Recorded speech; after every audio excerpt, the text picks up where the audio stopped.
Good afternoon and welcome to another episode of Aico TV. I'm Alex Garmston. And I'm Holly Moore. And today we're filming from our breakout room here at Aico. Our breakout room sits up to 60 people.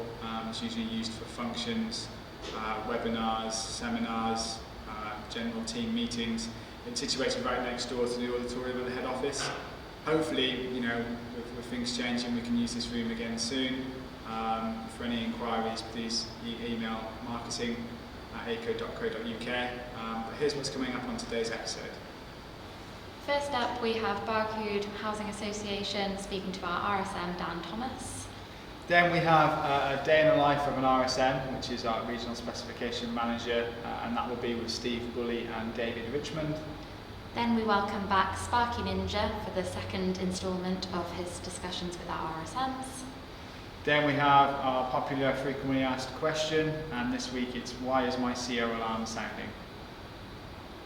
For the first segment, we welcome Barcud Housing Association, who are one of the largest non-for-profit housing associations in Wales.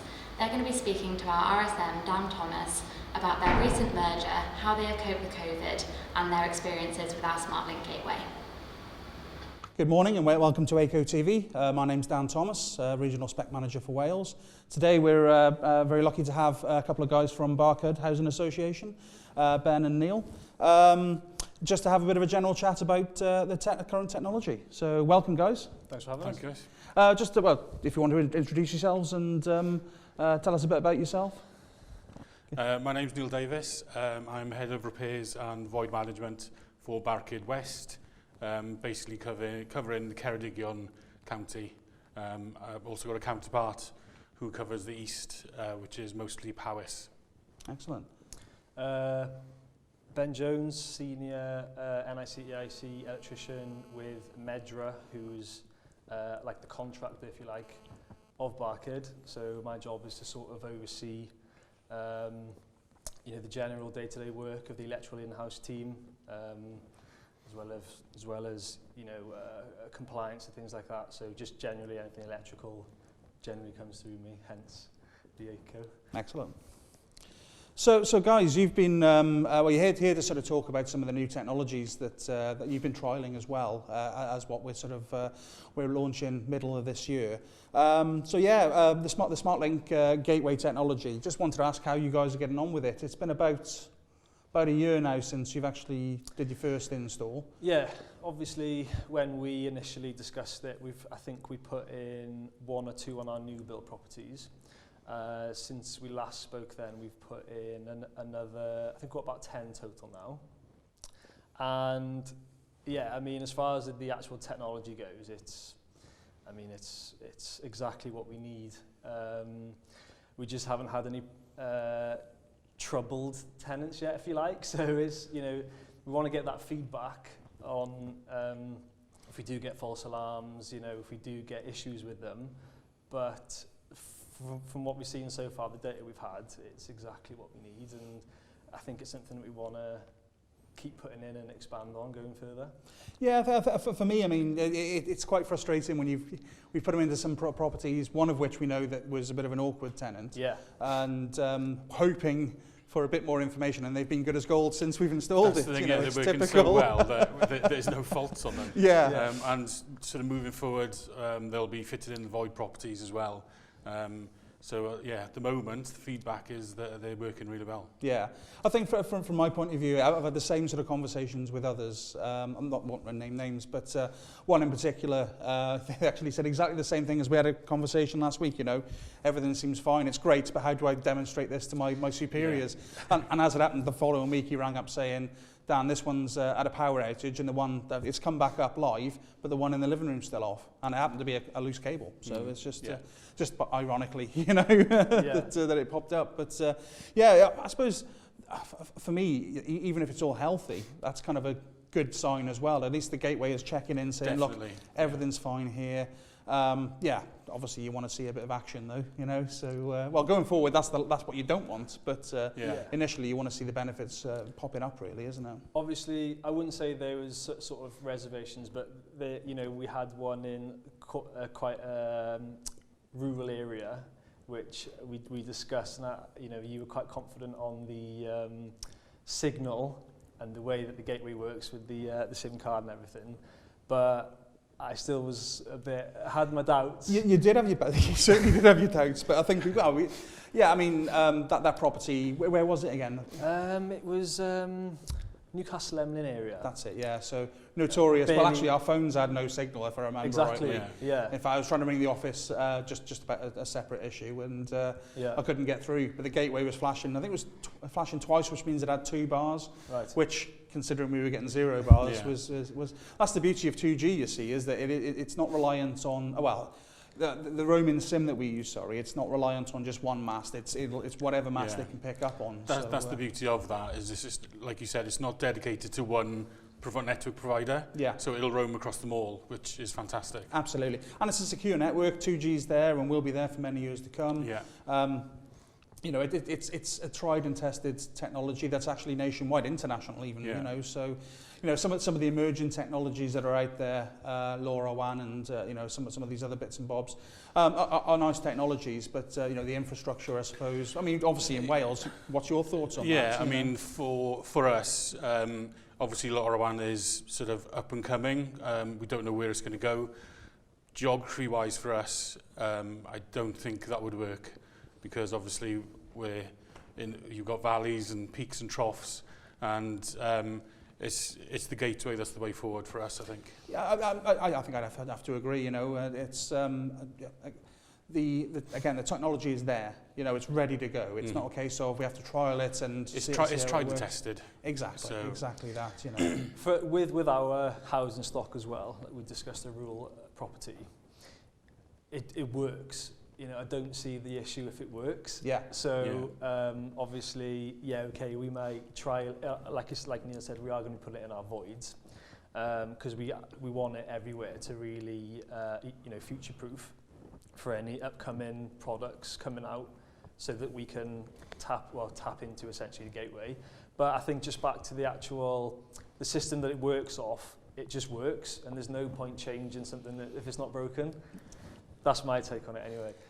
Again, I'd have to agree. I mean, don't get me wrong, I'm a massive fan of new technology, but you know, if you're just creating something for the sake of creating it to make a difference to something that's already there and works properly, you know, again, you know, the limitations of some of these new technologies, you know, you'd have to have a mast on, you know, lots of buildings, and again, you know, getting that signal from Oswald Street to Newtown, for example, you know, there's hills in the way. Exactly, you know, it's just not sort of feasible. Where we've got in Barcud, sort of the east and west part of the business, you know, we've got a massive gap in the middle there, which is a mountain range basically. Yeah. So, you know, to have that in I mean, if you're in the middle of Cardiff or middle of a city centre, you know, a couple of masts and you'll be fine. Yeah. I think 5 to 10 kilometre range, it's just not sort of. Yeah, it's just not going to work for us, really. Well, exactly. Whenever I drive across to you guys, you know, there's literally radio silence, you know, for about 20 miles, you know, and then Radio 2 pops back up on all of a sudden, you know. It's, you know, if you can't get that signal through there. But, and like we touched on earlier, it works. The gateway system works, and that's it. You know, that's the way forward that we want to go. Absolutely, yeah. Just out of interest, have you gone down the route of LoRaWAN? I'm guessing you're trialing different technologies. Have you looked at that as a? Well, we have, yeah. I mean, we are with the HomeLink gear that we've got. You know, the trials that have gone out initially with HomeLink have been the LoRaWAN technology. Right. And don't get me wrong, it's decent technology, but again, it has its limitations of, you know, you'd have to have a mast every sort of 10 kilometres or whatever it is. Yeah. That's the major issue. You know, the gateway will link to the nearest mast that's been there for 10, 20 years. Yeah. You know, there's no issue in that. And again, it's an emerging technology. You know, it's like the Betamax versus VHS sort of argument at the moment. You know, that's where we're at. Them, yeah. And yeah, same here. You know, Ben's going, what's that? You know, so, Betamax. But you know, in the end, you know, VHS won over actually the better technology. Yeah. You know, but that's the problem, is you just don't know where it's going to go. Will we do it in the future? Who knows? You know, obviously, if it becomes a major technology, then of course we will. You know, but at the end of the day, the 2G network that's out there, 2, 3, 4G, 5G, you know, it's already in place. You know, and it's a, you know, a compliance thing with us as well. You know, compliance is obviously massive. So, you know, with the gateway and the Aico equipment that we use, we know that we are fully compliant. Absolutely. And it's not just just resting our laurels on the regulations. We want to do best practice, and that gives us the opportunity. Yeah, absolutely. Well, I think again back to the compliance thing, and the speed at which that information comes through to you. I mean, it's instant. You've seen it. Yeah. We've had the text as soon as we've taken an alarm off. Yeah. We're playing around with that property down in Newcastle Emlyn. We took an alarm off. We had a text pretty much within 3 or 4 seconds. And that's the thing. It's not like we're not having a play with it. We are trialing it. We're trying to push it through its paces. Yeah. It just ticks every box for us. Yeah. It's just perfect. I don't want to sort of big you up too much, but it's exactly what you need in a housing association. Yeah. It's that instant. I couldn't agree more. I mean, again with the LoRaWAN gear, the way that the information comes through, it's not necessarily instant. It comes through. That's great, but if it's a fire or a CO activation, I think I'd want to know about it. Yeah, and with the gateway, it is all about compliance, but it's also the protection of our housing stock. Yeah. And the instant sort of feedback that we get from these systems is really good. Absolutely. And as you say, it's a shame that we haven't seen any sort of any issues yet. Yeah. But for you, from a compliance point of view, what would be the highest on your agenda? I mean, the fire and CO obviously is kind of a given, but is it things like the head removals? I mean, what issues do you normally have with those sort of troublesome I think tenants? sort of this is where sort of we work great together. Since I've been with Tai Ceredigion and Barcud, we have different sort of needs from the system, and the emerging technology that will be out in the middle of this year is going to be massive for sort of my side of the business. For Ben, I don't know, the sort of detector head removal is probably a big one. Yeah, I mean, we managed to get in to oil properties, gas properties, and they do the push button test for us as part of our policy. Electrically heated properties we still have to get in. So it'd be nice, I know we've touched on it, but it'd be nice if we could, in the future, if there was a means of remotely testing. Yeah. Because that is a bit of a headache for us, is trying to get access into property. Obviously, with everything that's been going on now, it's even harder. Yeah. But that's one of the things that would be nice to introduce. But at the moment, yeah, it's mainly your sort of tenants taking heads off. Yeah. If there's a loss of power, it's kind of like a 2-in-1, because if we get a loss of power, we sort of know about it through the gateway. Yeah. Before a tenant would ring up. So in that aspect, it's you sort of on top of the responsive as well. You're potentially already on your responsive duties before a tenant rings in, which is a great place to be from a housing association. Oh, absolutely. Well, I was just popped into my head there, that property in Bow Street. That was converted, the 2 houses converted into one, where the tenant was complaining that there was it activations from memory? Or? One particular alarm apparently. I think it was in just the hallway area. But yeah, just repetitive activations, and that we went there and there was no reason for it. No, did the audio link downloads off them? They were absolutely fine. Yeah. So it's either something else within the property, but of course the tenants, in their defence, they hear a beep, you're going to assume it's the smoke alarms. There's no issue. Yeah. But again, the gateway would be telling you before you've even left the building, you're looking on the portal and going, no, it hasn't. Yeah. Or actually, yes, it has. And you know what? Yeah, it's a low battery that's going to change that alarm or whatever it is. So it's. But it's just like Neil said, with the with the gateway, it's almost like the possibilities are sort of endless. Yeah. If you can adapt it to. Yeah, I mean the big thing for me really, and we've spoken about this before, is the environmental sensor. We are seeing, coming into Wales now, we're seeing a lot of housing disrepair claims. Solicitors are sort of advertising on Facebook and all this sort of thing. It's difficult to sort of, at the moment, it's difficult to get the information on how the tenant is using the property, heating, ventilation and things like that. And with the environmental sensor that's coming out, that is going to be massive, because it's in England at the moment, but we're tied under the Landlord Tenant Act at the moment. But in 2022, there's the new Homes Fitness for Habitation Act coming in, and that could see a rise in disrepair claims coming through. unfortunately, I deal with them at the moment. Yeah. So there's but 29 hazards on that fitness for human habitation, isn't there? yes, And there is, yeah. obviously fire and CO falls into it, but condensation, It damp is and mold, condensation, you know? damp, mould, ventilation. The environmental sensor will give us all the information that we need to see how the tenant is using the building. The CO monitor, it could help our housing colleagues with property abandonment or overcrowding in the properties. So that is a really exciting thing for me and personally. No, I totally agree. I mean, for myself included, you know, even just the temperature and humidity, there's two sensors that are coming out. There's a temperature and humidity, but also temperature, humidity, and carbon dioxide. Yeah. So again, for a living room, that would be, you know, the product of choice in the living room. Other areas, bathroom, for example, there's no need for CO2. I wouldn't have thought, but you know, you certainly want to know, and the tenant certainly wants to know. You know what? I can see the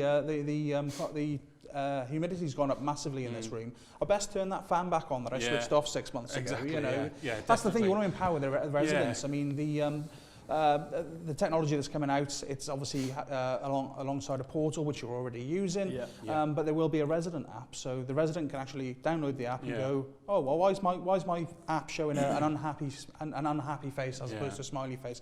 Right, it's telling me that, you know, the humidity has jumped in the bathroom. I'll go and switch that fan back on before it gets to a point of you having to ring them. So we're empowering them to actually look after themselves better as well. Because what we've had to do previously is sort of we get complaints of condensation, mould and dampness, and we've had to just basically use tiny tags. And if they're smart enough, they'll tuck it under the pillow. So, you know, it's not reading humidity and temperature properly.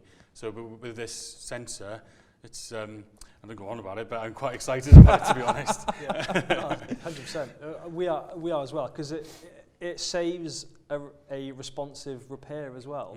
You know, it's false claims from the tenant saying, you know, I got damp in, you know, with all due respect, you know, they're not aware of the full, you know, it might be condensation, that might be dry mold, you know, you don't know the issues, but obviously with that, you get your answer straight away. Well, absolutely. It's educating not only yourselves, but educating the tenant to say, well, if I just change this small behaviour, which we all have idiosyncrasies, but if I just change that small behaviour, it means that there's not going to be mould growing on the wall. You know, I am going to be breathing better. There's better air quality in the property. You know, and it leads on to different things as well, because, you know, if a tenant, God forbid, is in fuel poverty, and, you know, they might be a bit embarrassed about talking about that, well, the environmental sensor will tell us what's going on, and then we can work with the tenant, absolutely, to, you know, and the housing team to sort that out. So it's looking forward to it. Yeah, it's exciting times. Yeah, and again, that's sort of the first stage, really. I mean, obviously, this is going to explode into other sensors over time, but I think we've hit the nail on the head with those ones coming out. Definitely. You know, the timing is right. You know, it's and again, the beauty of that technology, it's obviously the fire side of things, fire and CO. Well, fire side has to be grade D1, so mains rechargeable.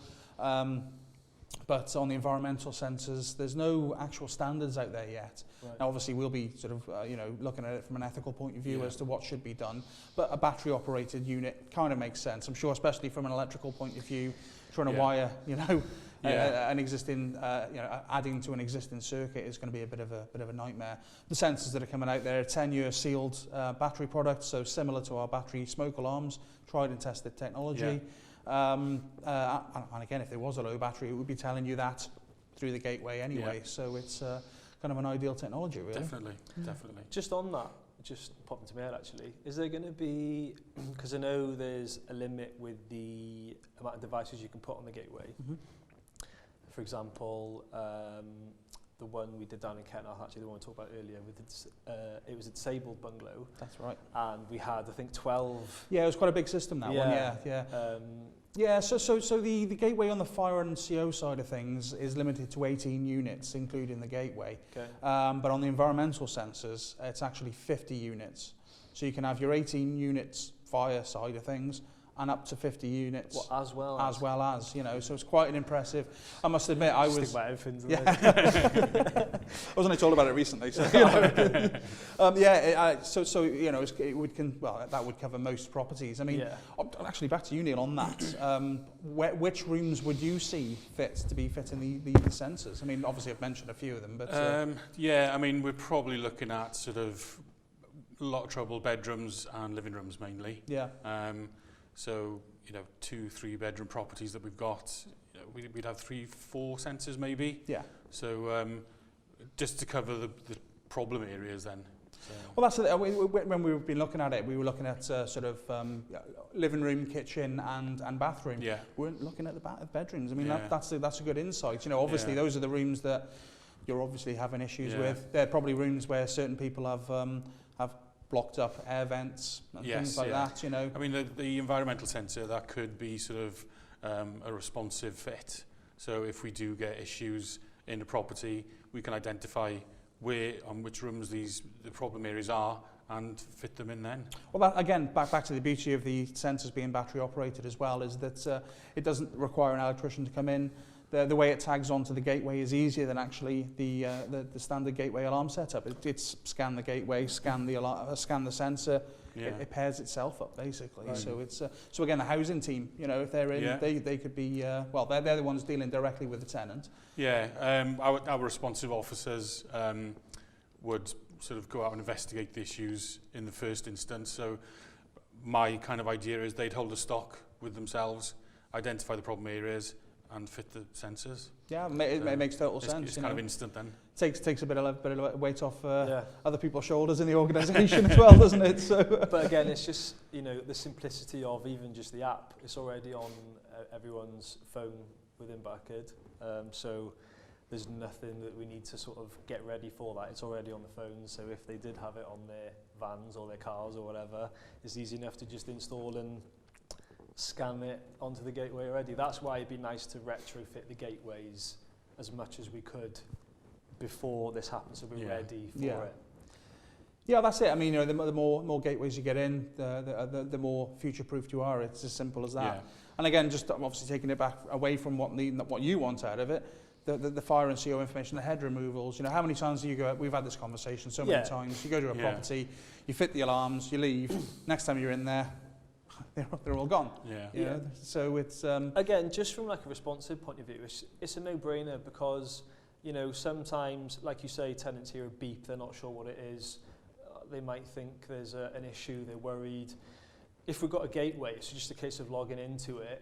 But no, we can't see anything. Maybe you've got an old battery one that's run out of battery or something, or we can confirm, we can save money, we can tell him on the phone that it's not what you think. Yeah. We can see from here. There's no issue. So it's saving money. It just ticks all the boxes really for us. It's just does everything. I was speaking to an organisation a few weeks back. They're doing a carbon monoxide install programme, and they just had a couple of questions before they went ahead with a few properties they'd already fitted, and one in particular was the tenant complaining that the CO alarm was going off all the time. They went to the property. They did a download with the audio link. It showed absolutely nothing on there, so it was basically healthy. But as a matter, just a matter of compliance, they ended up doing a 4-hour fumes investigation test on the property to again find there was absolutely nothing wrong. And the irony was that it was the smoke alarm. When they did a download off the smoke alarms, it showed that one went off because they were cooking. Tenant it's obviously reported the issue but didn't report the right issue. That would have saved an expensive 4-hour fumes investigation. Yes, definitely, you know. definitely. So again, knowing what the proper problem is, your lads can go, right, that's the alarm that's the problem. Yeah. I'll make sure I take one of those with me so I don't have to come back to the wholesalers, especially if you're going down to Newcastle Emlyn, to then come back up to Aber to go back down again. It's an hour either way, isn't it? Exactly. So it's, you know, it's making life a lot easier for everybody. 100%. And even a phone call to the gas board, if a tenant's worried, it's going to save that. Absolutely. We can tell him that it's not a carbon monoxide issue just from the desktop, basically. Yeah. It's just simple, but it's surprising that it's sort of taken this long, really, for something like this to come out. But it's there's always new technologies. It's an interesting one in social housing, though, isn't it? You know, you don't. That's why, you know, we as an organisation, you know, we work closely with people like yourselves, housing associations throughout the UK. To get that information. What do you want? You know, there's no point in us going, oh, look at this, guys, this is amazing. And you turn around and go, well, I've got absolutely no use for that, you know, so you're not going to sell any. You know, it's all about making sure you get what you want. I mean, again, the conversations we've been having about, you know, environmental sensors are coming in next. So what's the next thing on your agenda? You know, is it flood sensors, radon sensors? Actually, there's a question. Yeah, question possibly flood sensors. We will be looking at sort of the boiler module. We already fit valent boilers in the housing stock. I think it pretty much ticks all the boxes once we've got that environmental sensor. Yeah. You know, on Ben's side of things, you know, your equipment ticks all the boxes, and by the end of this year, it'll tick all my boxes, and it moves. You know, there's sort of different sort of needs every year, I think. Yeah. Like I mentioned earlier, this year it's the housing disrepair claims. So, you know, perfect timing for the environmental sensors to come out. It hasn't hit us that bad in Wales because in England the Act is already out. So, but it's going to come, and that's going to be massive for us to see how, you know, the tenants are, like I said, using the houses, how they're heating, how they're ventilating. Just takes a headache away. Oh, absolutely. Excuse the pun, but you know, sort of every year you're putting out a fire, you know, in one area or another, isn't it? You know, and as you say, this year this repairs claims. Yeah. Next year, you know, whatever. I think you mentioned the boiler integration there. It's a big one that will come as well. You know, similar to the carbon monoxide side of things. You know, instead of the alarm going off because you've got a CO leak, the boiler's already telling you, by the way, I'm starting to fail. You know, I need a service now. Yeah. Maybe that actually eliminates a service every 12 months. I mean, I'm sure that wouldn't necessarily be the case, but it would certainly highlight, you know what, it was serviced 6 months ago, but we see it, you know, it's not as efficient as it should be. So let's send someone out before it then becomes another big disrepair expense. You know, a service or a landlord certificate is like an MOT. You know, that boiler is working fine on that day. Yeah. There's nothing to say that it could fail tomorrow. So absolutely, yeah. It's a point in time test. Back when I was younger, I had 2 Peugeots back to back, and both of them, one after the other, went in for the MOT, and a week later, one died, literally, just fell apart, and one actually died on the way out, away from the MOT centre. Well, it was a Peugeot. Well, to be honest with you, I had 4 Peugeots and they all died, so I don't want to sort of slam on the Peugeot, but you're right, you know. So.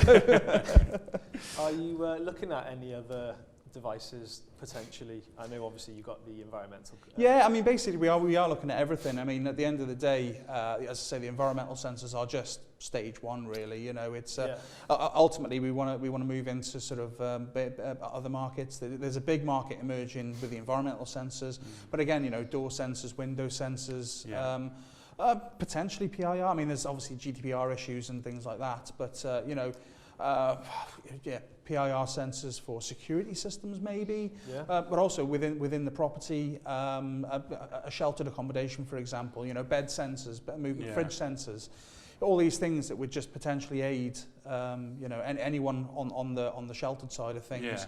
You know, you want to make sure that the tenants are safe. Definitely, you certainly don't want to be annoying them every 5 minutes knocking on the door, you know. So again, with bearing in mind the potential GDPR issues that are there. Again, we're talking, you know, high in the sky, a bit of a way away yet, but you know, we'll overcome those issues. You know, we're having those conversations around ethics of IoT at the moment, and obviously, you know, whatever we do will be a solution that fits all. It suits everybody. You know, we don't want to make something that, again, isn't going to be for the mass market, you know, and it's not going to put someone off because there's a GDPR issue, you know. So now, I think the only other thing I could think of is, like we've sort of touched on, you know, the boiler side, but I think fans is probably another one that potentially could. I mean, I know kind of the environmental would probably give you that information, but like you say, even things like, because, you know, we use EnviroVent humidity fans, they still have an isolation switch. Yeah. So it would be nice to know if they are being turned off, because that's a main source of absolutely. I mean, that's an easy thing to do. I mean, it's basically a switched contact like that.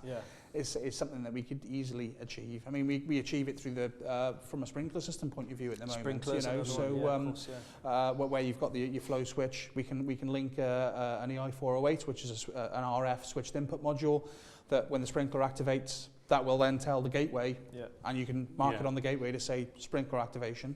So again, when you get your text through, you go, you know, better ring the fire brigade now, like, you know. So, yeah, they're the world's your oyster, really. I mean, there's plenty of stuff already in the product range that could be easily adapted to that. But again, you know, there will be products that come out to suit it as well. Yeah, So, yeah. absolutely. So Barcud then. So Barcud being the merger of Tai Ceredigion Housing Association and Mid Wales Housing Association. That came in sort of late last year, wasn't it? From November. memory? So November, that's it. Yeah. So how is the merger going? It's been interesting. It has been interesting. Yeah. Obviously, it was a merger between Tai Ceredigion and Mid Wales Homes, who were based in Newtown. There's been a lot of work. There's people done a lot of work in the background through the housing, finance, property development departments. It's been interesting. Never been through a merger before. Just trying to mirror image, you know, the both businesses working in the same way in the east and the west. There's still some processes to sort out. But, you know, we've gone to 4,000 strong stock housing association now, which sort of covers mid-west Wales. So, yeah, it's gone really well, I think, at the moment. Excellent, excellent. Yeah, what about yourself, Ben? Yeah, well, like I say, from a sort of, again, because we're in different departments, Neil's probably had a different experience, but from the contracting side, it's been quite interesting. Obviously, we had a new IT system installed, didn't we? Which is, again, it's not easy. It's, you know, learning a new system whilst going through a merger. So that was quite fun. But yeah, it's definitely interesting, like meeting different people and the whole merger. You know, obviously, Mid Wales took over EOM just prior to the merger, I believe. Yeah. So we've been working sort of closely with them because they've got their own their in-house team now, although they're still doing a commercial side as well. But yeah, it's definitely been interesting. Obviously, you know, crossing over of policies and maybe things they're doing that we do in a different way. Obviously, we've had conversations about that. Even the simple stuff, just like testing smoke alarms, there's been a crossover. Which we talked about. So yeah, I mean, like you say, like Neil, it's been a new thing for me as well. But yeah, interesting. Yeah, it's exciting as well though, because it's where it's going to go as well. It is exciting. You know, like Ben mentioned, we've got new colleagues. We're seeing how sort of different processes have worked and how we can integrate them together so we work as one business. But yeah, I think it's exciting times ahead, really. I think just to drop in on that, really. I mean, we have a phrase we use a lot in Aico, share the genius. So not everyone has. Nobody has the best skill set in the world. You're always going to be better at one thing and another, and it's great to talk. You know, it's you know, it's great to have a conversation and say, well, I'm not so strong on this side of things. How do you do it? You know, what's your process on that? So you're probably finding that you know, some of your processes Mid Wales will adopt, some of Mid Wales processes you will adopt. You know, definitely. so yeah, it's an interesting one. I think it and especially with a merger, I think it helps bringing a team together as well. Yeah, you know, it's, definitely. Yeah, it's been hard work, especially like Ben mentioned with the merger going on and our new MAS system coming in. But yeah, everybody's done some really hard work in the business, and yeah, exciting times ahead. Excellent. And obviously putting the C word on top of that as well doesn't really help. So yeah, no, it's I think we're quite excited for the future, I think, aren't we? Yeah. Because it's new for us all. So it strengthens the two sides merging into one. It strengthens. I mean, 4,000 property stock, which in Wales is a good sized property stock. You know, I mean, again, some of the South Wales sort of towns, you know, maybe in the sort of 10,000s, but it drops off a cliff as you come down. You know, so it's so yeah, it's strength in numbers and all that. You know, definitely. So. Excellent. Cool. Well, I think that's that's all we wanted to speak about today, guys. Yeah. Just want to say thank you very much for coming across. It's been Thank you for having us. our pleasure. It's your drive across has been interesting this morning in the random snow. 4 seasons in one day, I think. Absolutely, so hopefully the drive back's going to be okay. You're not stranded somewhere. Yeah. But yeah, again, just thank you very much for coming across, and great to see you. And Thank you, Dan. Thank you very much. Thank you. Thank you to Barcud Housing Association for sharing all of that information with us. It was really interesting to hear how different organisations have dealt with the pandemic, and also really insightful to see the benefits that they've gained out of the SmartLINK Gateway. So we're going to go to a quick break, and we're going to show you a little bit more about the Gateway and how it works.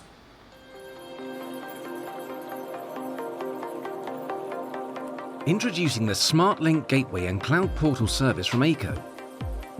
A new and innovative product developed with registered social landlords and housing associations, giving you complete control and reassurance when monitoring and maintaining your stock of alarms through SmartLINK Cloud Portal. Easy to set up, the Gateway is a roaming 2G GSM-based device, ensuring maximum connectivity possible without the need for local broadband or Wi-Fi services, increasing efficiency while remaining compliant with legislation. Featuring real-time alarm status, fault status, text alert and email notification capability for both fire or CO and fault events, as well as installation reports and replacement and fault reports. The SmartLINK Gateway and Cloud Portal service is your total solution for alarm maintenance and asset management. The smarter way to check your tenant safety at any time. SmartLINK, a revolution in tenant safety.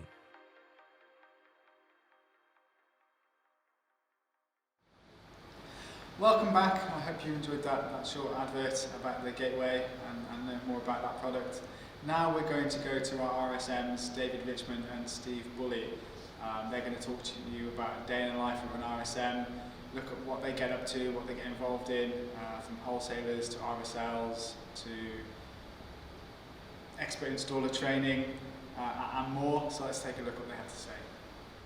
Hi, you're watching Aico TV. I'm Steve Bulley, the Regional Specification Manager for Aico in the southwest of England. And I'm back today with the other half of the dynamic duo, Dave Richmond, my colleague, Scotland East. Hi, Dave. Hi, good afternoon, Steve. How are you doing? Yeah, very well, thanks. Good, good. Today we're going to be looking at a day in the life of an RSM and really sort of focusing on the key 4 areas that we spend our day, where we spend our days, which is distribution, RSLs, so social landlords, CSR, and also contractors. So Dave, obviously we both do the same job, but in completely different ends of the country. I'm on the south coast, you're up in Scotland, but those 4 key bits really are the same for both of us, aren't they? Yeah, very much so, yeah. It's splitting those 4 key areas out over time. We try and proportion them individually. For me, the RSL is probably the highest proportion of my time, and then closely followed by contractors, and then electrical wholesalers. And covering over all of that is obviously our CSR obligations as well. We try and get involved with all of those aspects of our day-to-day and get them to input into our CSR function. So a good place to start then would be the RSLs. So yeah, I mean, much the same as you. That's where the bulk of my time is really. So that would be daily meetings with different RSLs throughout the southwest, and it will be seeing various different people. So you could be seeing an electrical manager one day, a compliance manager, asset manager, and going through different projects that different departments might be working on, and also identifying training areas, and also utilising a lot of the new presentations that we're doing. So looking at things like new build, sheltered accommodation, assisted living, things like that. I mean, is that sort of similar to it? Yeah, very much so. We're looking to, I mean, when we started, our roles were pretty much focused at electrical or asset management. Now, with the very diverse nature of the technology enhancements within the business, we're now talking to a lot of different people within those RSLs. And as you quite rightly say, the need for daily or weekly structured meetings to move projects forward is a key role with the RSL. Yeah, it's definitely something I've found during the pandemic, that and as well with what we spoke about on the last episode of the different stakeholders that we've identified. It's really important to engage with all those people, and especially with the gateway, I find. Yeah, I mean, products aside and technology aside, one of the really interesting is have a conversation with RSLs around our CSR objectives for the year. That brings in some of the higher echelons in terms of the hierarchy within an RSL. So we have got the opportunity then to speak to maybe a chief executive, some directors at that director level, whereas going back 2-3 years ago, that wouldn't necessarily have been the case. So the very diverse nature of our business now means we can have a wider audience within that. Yeah, I mean, we're talking to IT people now, aren't we? And a big part of my time now is tenant engagement as well. Yeah, absolutely, yeah. You're absolutely right. That's a key point in terms of our role now, is engaging with all aspects of the RSL, but also the residents and the tenants that effectively will be utilising the technology that we're installing. Yeah, and it's nice to be kind of building those relationships in a sort of a consultancy type role as well, isn't it? That's what we kind of.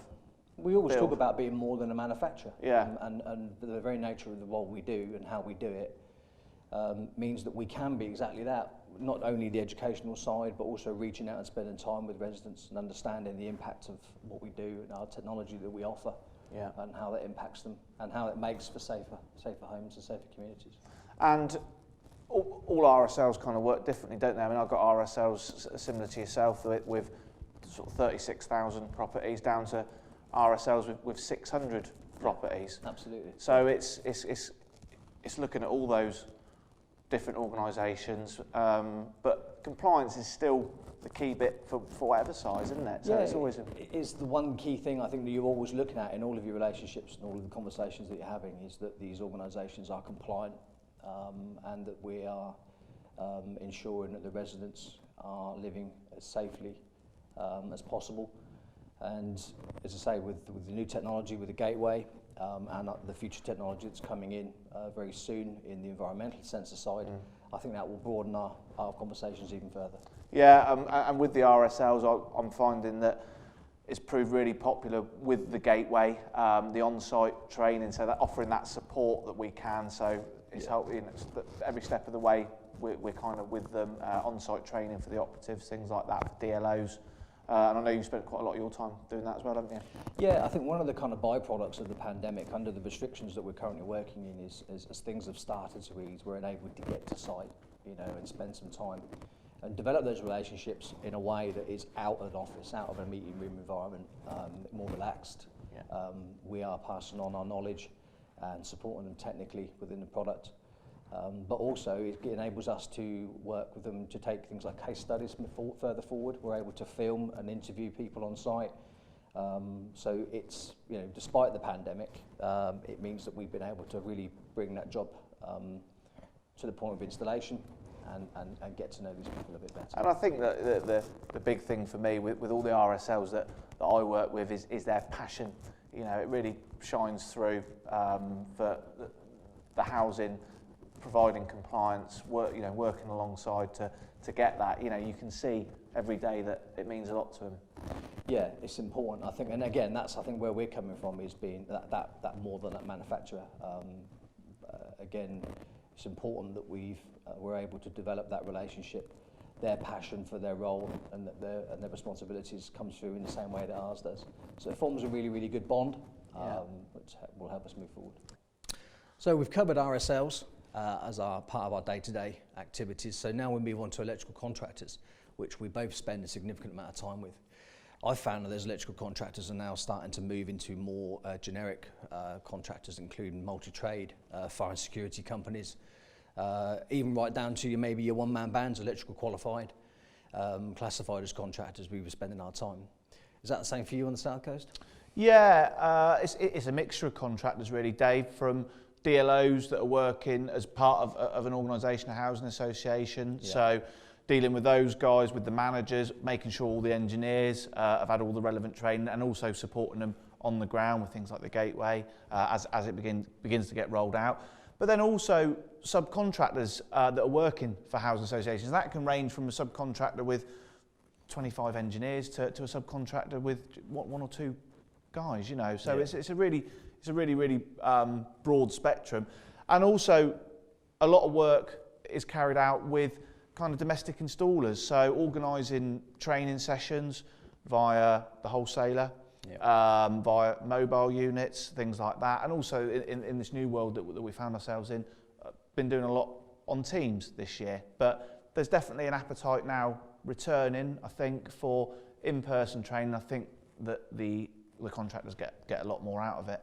But you're absolutely right with regards to the different types of contractors we're now delivering training to, so fire and security companies. But also you could kind of lump into that people, architects, things like that. You know, you kind of lump those guys into it, because the expert installer training that we offer is relevant to all of those. It's a good point you make, actually, because the expert installer training is I think, a really great opportunity for us to build those relationships with the contractors, build the trust between us. I know we both of us spend a lot of time on site supporting contractors and ensuring that the specification, very nature of what we do as our roles, as the title suggests, we're specification managers, ensuring that the specification that's been agreed with the RSL is actually then deployed into the properties. So the training aspect of that gives us a perfect opportunity to do that.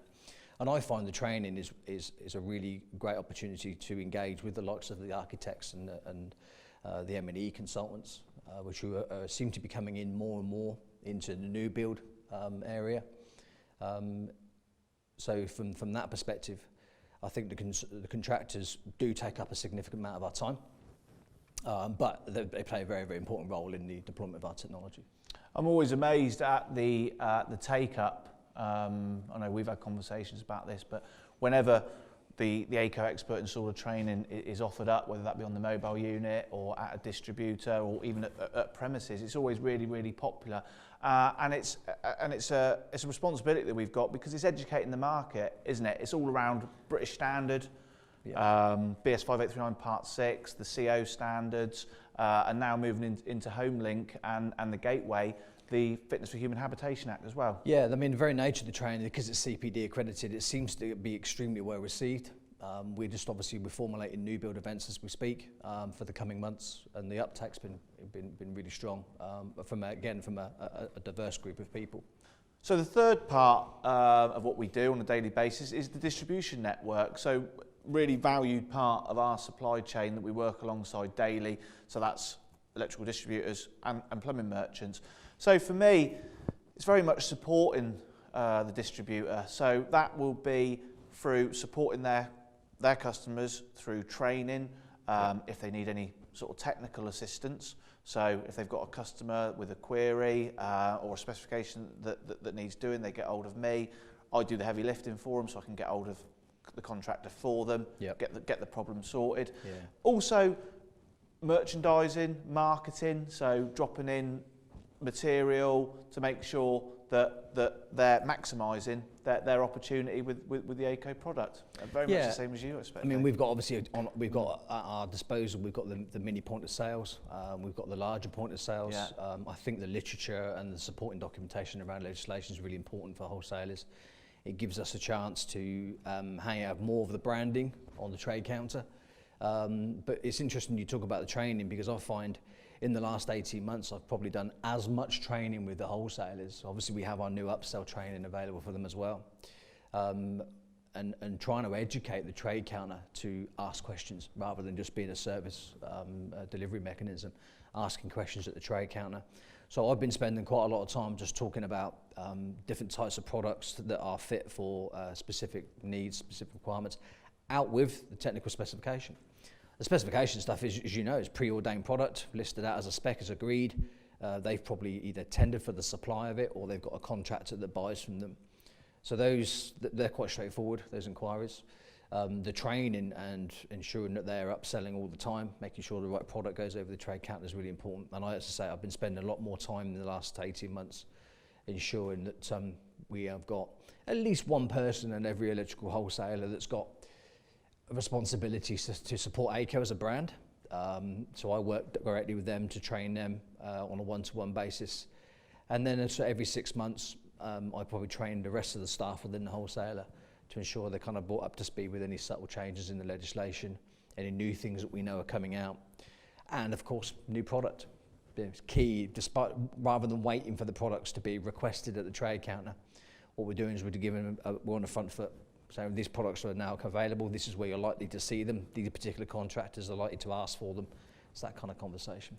It's really important because it goes back to when you talk about with the distributors, educating them, because it's really important, because you've got a lot of people kind of walking into these distributors that might not have any idea about what they should be installing, and by getting those people on the trade counter asking the relevant questions of which areas are you covering, which sensor type are you using, it's all British standard stuff, BS 589 Part 6. So it's really important to I think, to educate the market. And working alongside distributors is a really good way of doing that. Yeah, as you alluded to earlier on, when we obviously with the pandemic at the moment, things are very difficult regarding mobile units, but traditionally we'd have the mobile units, and the electrical wholesalers are kind of the primary position for those.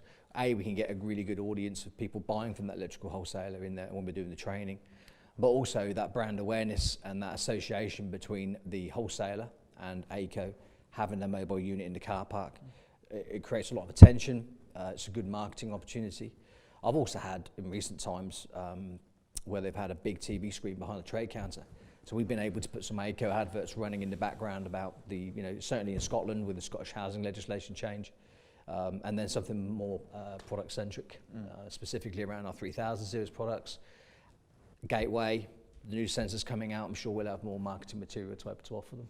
And traditionally, it's always been a very strong relationship between ourselves and the distribution. I mean, we've been fortunate enough to win numerous awards around our customer service, and it's something that we take a really keen interest in, isn't it, I think? Absolutely, yeah, really, and rightly so, because as I think, as we've always talked about as an organisation, we are more than a manufacturer. And we like to think we've got some form of a strong bond between ourselves and the electrical wholesaler. They are our route to market. We don't deal directly with anyone. On that basis, they are an extension of us at the trade counter. So it's a really important aspect of our role, and one that I think over time has increasingly spent more and more time with the electrical wholesaler. Traditionally, that time has probably been less than maybe with the contractor or the RSL. But now you find us, certainly within the pandemic, with the mini point of sales, that we're spending more and more time with the electrical wholesaler. So the fourth part, Dave, of what we do with our time is corporate social responsibility, and that is as important as the day job, if you like, of the alarms and the gateway side of things. It forms part of our values, serving our communities. It's a huge part of what we do at Aico, isn't it? It is, yeah, and by the very nature of the name Aico in the community, it means that you and I, living at separate ends of the country, can go to our own local communities and really contribute. As you alluded to, we get 3 days in the year, and we can decide locally where we spend that time. I've recently spent some time with a food bank and done some painting and decorating for a charity shop. So simple things like that. They say in charity, don't they, that it's not necessarily always about money, a lot of it's about time. Yeah, I mean, it kind of goes back to that stakeholders on the housing association side of things, because most organisations will have a scheme for something like this in place. It's about identifying the right people and setting up meetings and just showing them what we can offer them in the way of support. But also in our own, like you said, in our own communities, it's having that opportunity to be able to help them with time that we can donate. A personal experience of mine of a couple of homeless charities in the southwest, one being in Bristol and one being in Exeter. So we're always looking for new opportunities to get involved and to give something back. Yeah, and again, I think from obviously our day-to-day role enables us to speak to social landlords, and I think this particular subject is quite tangible with quite senior people within RSLs. If we're speaking to a chief executive, they will know who we are as an organisation. They'll be aware of us. But to talk to them about CSR and how the two organisations can work together to support the local community is really, really valuable. So, as John Lennon once said, Dave, a day in the life. And that was a day in the life of a typical day for an Aico RSM. So, thank you for tuning in. My name's Steve Bulley. Thank you to my friend and colleague, Dave Richmond. Thanks, Steve. Nice to see you. If you want any further info on anything that we've discussed today, then get in touch with your local RSM. All details available on the website. Thank you. Well, I hope you really enjoyed that session with Steve Bulley and David Richmond. It's great to hear from both of them, Steve Bulley being at one end of the country and David Richmond being situated in Scotland, and kind of what they get up to on a daily basis. The role of an RSM is really busy, but really varied as well, from the CSR work to dealing with wholesalers and all the effort that goes in. Now we're going to take a short break and we'll be back with our final part of Aico TV before the FAQ, which is Sparky Ninja.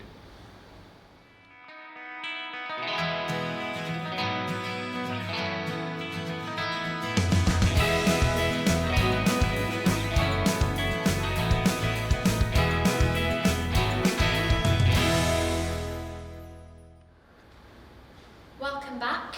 If you tuned in last week, you would have seen that we had David Watts from Sparky Ninja on Aico TV. This week he's back for his second instalment of a 4-part series with our RSMs, Andy Sturgis and Carl Trainer. So let's head over to the interview now. Hi everyone, I'm Andy from Aico. We're here for another chat with Dave from Sparky Ninja and Carl Trainer, our resident electrician on the RSM team, even though he's not officially meant to call himself an electrician anymore. So, you're actually not allowed to call yourself an electrician. I've been told I'm not a spark anymore, so yeah. I just carry a very fashionable Aico screwdriver pen in my pocket. That's it. Now. That's all you need. Yeah, that's all I have now. Yeah. So, just a quick introduction. Even if you didn't see the one that we had on the last episode, Dave Watts. He runs a social media platform. Is that the way to go about it? Called it Sparky Ninja. Yeah, I mean, I call it the Sparky Ninja project because the idea is to try to find ways to improve the levels of training and the support mechanisms for electricians to be able to actually perform better, do better inspections, do better reporting, do better installation work. And the idea was just leveling up, so to speak, not try to get everyone else in the industry, but to try and find those guys already in there, find ways to get them to get better at what they're doing to the point where clients will find more value in what they do. And to be honest, there are ways to do that, such as the 18th edition training that we put out, such as the 5 stuff that we've done, such as other places like Facebook and Discord. But, you know, tomorrow I'll have another idea. So it's hard to say what it is. I've had all sorts of ideas and they're all kind of like spinning idle at the moment. But I guess fundamentally training is what I focus around because that is what I actually can still do. And that's what feeds my family. There we go. So Dave just introduced himself, which I was going to do, but he's done it. I've done it. Hello. Who are you? We've got Carl Trader here. He's one of the RSM team, and he's times at Spark, been in the industry for over 30 years, but you couldn't tell with his youthful visage. The Zoolander looks. Okay. Over 11 years of electrical management and social housing, and you sit on the electrical safety roundtable as well. So today's topic, maybe not quite as in-depth as we were talking about last week, but a nice, I wouldn't say simple one, is rings and radials. Which do you prefer? And more specifically, do you reckon there's any potential safety issues of either or in a domestic environment? I don't know if Dave or Carl. When I was on the tools a lot, I was regularly a ring installer, but since I've come out and I've started to think more about what I do and stuff, I'm very much pro radial. I'm the same. Yeah. It's weird, isn't it? It's like when you're on the tools and you're doing the jobs, it's easier to throw the rings around. I a couple of years back, I had to manage a large rewire contract, and the spec that I was given was a little bit out of date a few years, so they asked me to update it. So I did, and I was sort of given free rein, you know, fair play to the client. Like, they sort of said, well, what would you do? And like you say, you put rings in because that's what we're taught as apprentices, so you just carry on doing them without really thinking. And that was the first time I'd sort of really sat and had the ability to just go, no, I'm going to write this from scratch. And I wanted to put radials in, and I had some discussions because I was a little bit nervous about putting it in writing first, where you're just like, you know, should I be doing this? And I talked to quite a few people at the time, and it was, well, we put rings in. You know, why? Because that's what we've always done. But that's my point. You don't have to. You can, but you don't have to. So I initially went down the 4mm radial route, And then after about a month or two, we looked at the loading, and for the actual inside the house itself, for upstairs and for downstairs, we switched to 2.5 radials, but kept a 4mm radial for the kitchen because of the bigger load. And it was just easier. It was feedback off the contractors for pulling down to save decoration. They could pull a couple of 2.5s back down the wall, sometimes easier than trying to pull 2 4mm down. But I always find it quite interesting talking to other Sparks and other housing associations and what have you, as to what they're doing. And a lot of the time, the ring mains are still there just because the ring mains are there, because they've always been there. It's legacy, isn't it? Yeah. I've got a little article here. This is from 2007. Okay, so it's this was discussed in heavy debate many years ago by some people with long names. And this is some of the outcomes of their conclusions. Okay, and then I'll offer my opinion after. So some of the things they said: earth continuity, the advantage of the ring circuit. And the presentation concluded that if one CPC was to become disconnected at one point of the ring, then you'll still have all earth continuity via the alternative route, although higher resistance remaining. Yeah. To this extent, the ring circuit is safer than the radial. It's acknowledged that loss of earth conductor on a radial circuit may not be noticed until a shock is received. That's true. With the pushing of RCDs, I don't know if there's as much risk there, though. Yeah. But that was the argument back then, to push 4 rings when this was last looked at. And then here's another one: less protective devices needed. Another positive attribute claimed for the ring was a reduction in the number of protective devices needed at the board. Yeah. Okay. Amount of copper used. One person said that radials use less copper, then the other guy argued, well, no, rings use less copper because of the whole reduction in cross-sectional areas. So they kind of argued with each other on that one. And then there's testing and quality of workmanship. And the difficulty of the ring final is the difficulty of verifying that the ring is the ring. Yeah.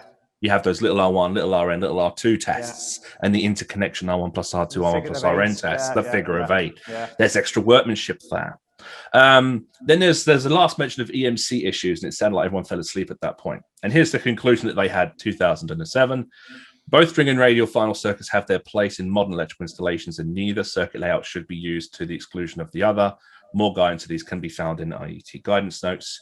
Better initial training was required for persons working in the installation industry, including domestic installers, with regards to the workmanship of ring finals. This was 2007 when this was looked at, and so they really were to and fro. Now, coming forward to where we are today, I kind of think about this I prefer radial. I understand why the ring is there. The ring is a UK-only kind of British regulation, and it takes an absolute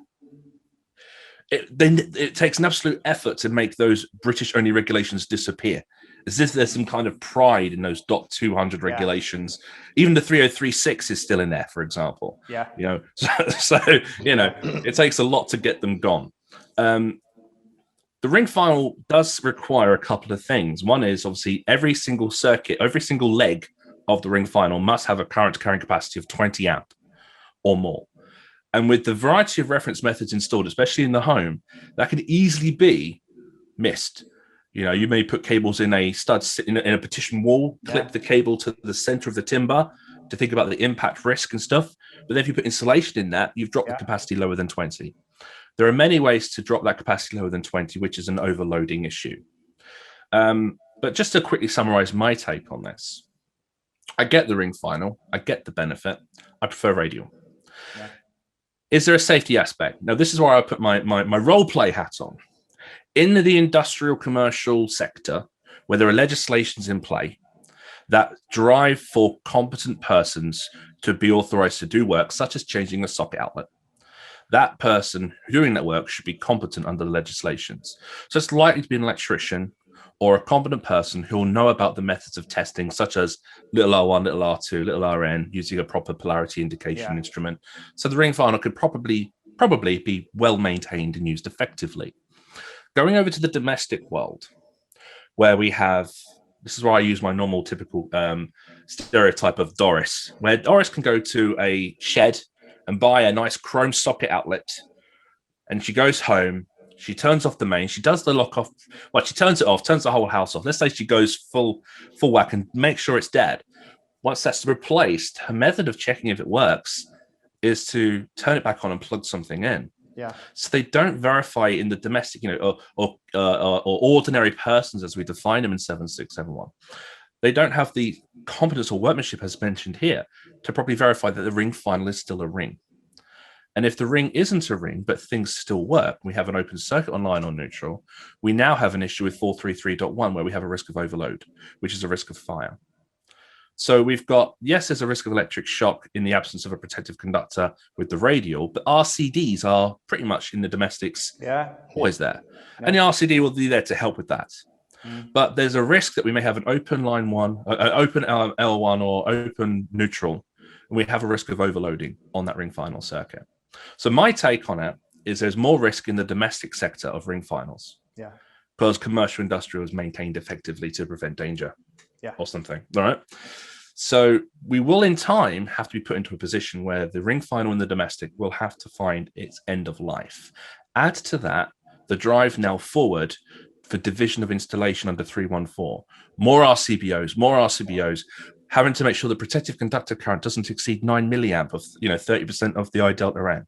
Yeah. Appliances are going to require more and more, and we're going to start putting radials in for that. Yeah. You're not going to put in 8 or 9 ring finals in a home. No. So when you balance all your loads out to 9 milliamp, you're going to start having more radials. So I think we're probably 3 or 4 additions from maybe thinking about domestics not being ideal for ring finals. Yeah. And I think there's very hard to argue a case of fire risk or safety risk that isn't present in those situations. So I think there's going to be an end of life soon. Yeah, no, for the ring in the home. Absolutely hit the nail on the head there. There is a difference for me between exactly what you just said there. Your commercial industrial sector, the person in that building is unlikely to go, oh, why an extra socket in? Or why this in? And unfortunately, but that does happen in domestic, doesn't it? Because you can go to B&Q and you can buy something in earth, and you go, well, it's brown and blue. It's the same as a plug top. How hard can it be? And that's always been the issue, and that will come in. So yeah, I mean, I think for me, I didn't think about it as such in depth as that. To be fair, Dave, sorry, I will be honest. I just hate ring mains. I hated testing them. I hated fault finding on them. I hated everything about them. For me, there's a perfectly viable other option. So that's what I went for. I wrote the spec. These were typical 3-bedroom houses, most of them. So 3 radials in there was more than enough. We made sure, obviously, there was enough for the load on the kitchen. And then literally to identify the end of circuit. Because I even thought about the sparks further on. I'm good like that, you see.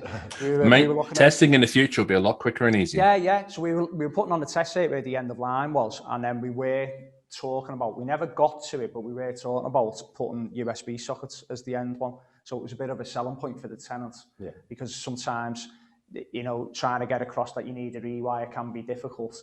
And we were trying to say the benefits, so we were putting a lot of LED lighting in, that'll cut down on your bills, and you've got nice new LED lighting and put lamps in everywhere. And then we were talking about putting USB sockets in as well. I thought, well, why not make that the end of the circuit? So the next time Spark comes to test, you instinctively know exactly where it is and do that.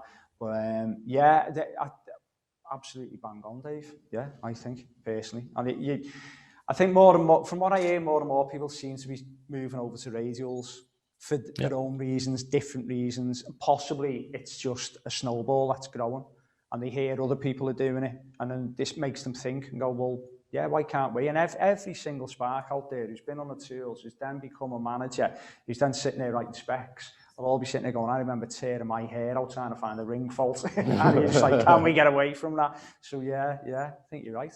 Brilliant. No, I think that's a pretty concise assessment on the fire safety side of things. And obviously, looking forwards as well. You want to make life easy for yourself, especially if you're a large organisation. You've got plenty of properties to test. Surely going down the route of radials is probably it ticks a lot more boxes to go down the radial route than the ring. Yeah.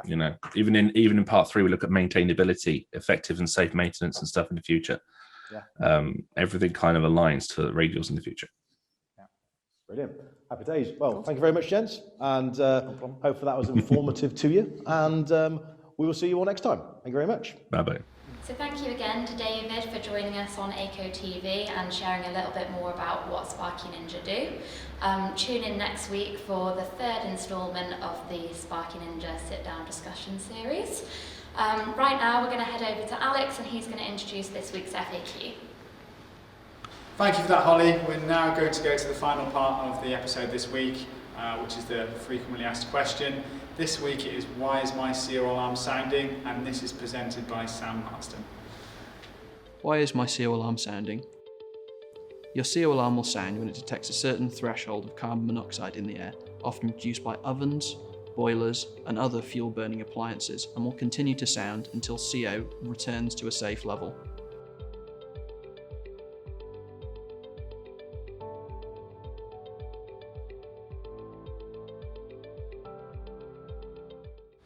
Thank you to Sam there. It was great to hear about why your carbon monoxide alarm could be sounding and what you should do if it does.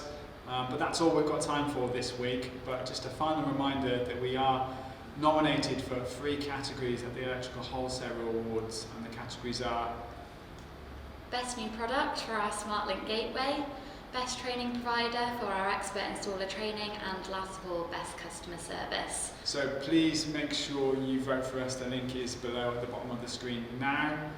And it closes tomorrow, so get your votes in quick. Yes, please get your votes in. But that's all we've got time for this week, as I said. Please don't forget to subscribe to our YouTube channel, and don't forget to follow us on social media on the following platforms: LinkedIn, Twitter, Facebook, Instagram, TikTok, and YouTube. Brilliant, and we hope to see you again next week for the next episode. Thank you. Bye.